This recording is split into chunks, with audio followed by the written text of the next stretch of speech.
So I posed the question um, uh, in my last video I uploaded: who would win, Zab Judah versus Adrien Broner? And I just want to talk about their measurables real quick.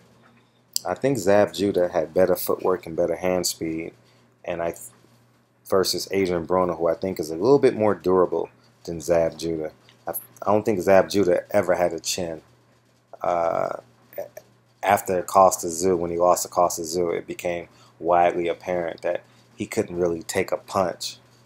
But what's so eerie about these two guys, I'll get to who I think will win later, is that they're pretty similar in terms of their height.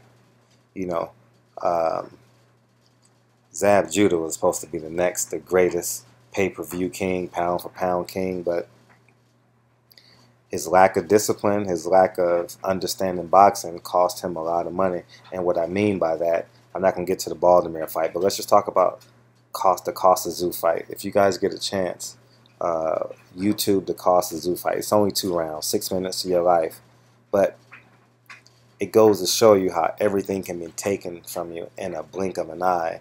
Because I think Zab Judah wins that fight if he stays down until Jay Nady counts to 7. He got up way too quick. His equilibrium was off, and moreover than that, it's the end of the round. And let's talk about what that cost him. He would have been the unified champion, and he basically could have handpicked any fight he wanted to fight. You know, any fighter he wanted to fight. And excuse me, guys. Oh. It's 2 o'clock in the morning, and I'm up doing this video. But I think that man, that round cost him a lot. You could say the same thing about Shane Mosley. You know, you could say the same thing about Andre Berto against Victor Ortiz. Man, when you come in unprepared, you know, I'm speaking to Zab Judah now, it can cost you a lifetime of fortunes and a lifetime of riches and a lifetime of whatever you wanted, you know. But I think Zab Judah wins the fight, and I say it for one reason only. That fight is a sellable fight today. If Zab Judah wins 2 fights in a row on national TV, if he fights on the undercard of, let's say Cotto Canelo, and then he gets a fight sometime in February on the undercard of some PBC match, then you can get Adrien Broner, Zab Judah in late spring, early summer, and that fight will sell because people are still nostalgic about Zab Judah, you know, and Zab Judah can sell a fight because he has a big mouth. But I think Zab Judah wins that fight for one reason and one reason only. He beat Lucas Matisse, and Zab Judah did not beat Sean Porter. Sean Porter is a poor man's Lucas Matisse. I think Sean Porter has a little bit more talent, but in terms of fighting skills and toughness in the ring and power in both hands and will at the 140, I think Lucas Matisse can beat a lot of people. At 147, I think Sean Porter runs through Lucas Matisse just because Sean Porter is 160, probably walks around in between 165 and 170. I would think, because he looks pretty thick. When you see him in person, he looks pretty thick, has football shoulders, and in the ring he's ultra aggressive. But just for that reason alone, Adrien Broner had no game plan against Sean Porter. And his footwork is terrible. I mean, Adrien Broner's footwork should be amazing because he can't circle right and then take a half step forward, feint right, and then go left and still land punches. Just rewatch the Sean Porter fight, and it'll tell you most of Adrien Broner's weaknesses. You know, he has a lot of flaws on the defensive side, and if you watch the Marcos Maidana fight, you'll see a lot of flaws because he could alleviate a lot of that stuff if he just used his footwork and got off the rope, similar to what Floyd Mayweather does later in his career. Floyd Mayweather sits on the ropes now so he can rest, and he uses his shoulder roll to deflect a lot of the punches. And Adrien Broner think he's Floyd Mayweather, but he realized real quickly that he's not that. But this would be an interesting fight to see. It would have to be made rather quickly, but Zab Judah would have to win a couple of fights so we can sell the fight. But I think today, Adrien Broner win. But if with all things being equal and considered, I think Zab Judah wins this fight. And it would be a hell of a fight.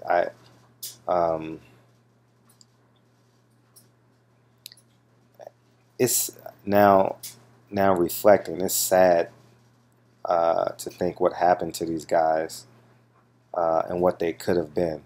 Adrien Broner still has a chance, but I genuinely believe he's more in love with what boxing has done for him than what he can do inside the squared circle. Zab Judah definitely had way more boxing skills and more talent than Adrien Broner. Man, I wish I could have seen the apex of Zab Judah's career. It could have been special, but life outside the ring and what he lost against Costa Tzu, he will never ever get back. Never. His equilibrium is a piece of that pie. Just his whole machismo, just his whole aura as a boxer. He left everything in that ring, and he culminated by attacking a defenseless referee, Jay Nady, and that fight took a lot out of him, just like Marcos Maidana took a whole lot out of Adrien Broner, and I wish as boxing fans we could have seen how great they were, but on the other hand, that's who they are, Zab Judah running around the ring with his hands down against a guy who's loading up on every punch, Costa Tzu, because speed versus power. It was a classic matchup, speed versus power, and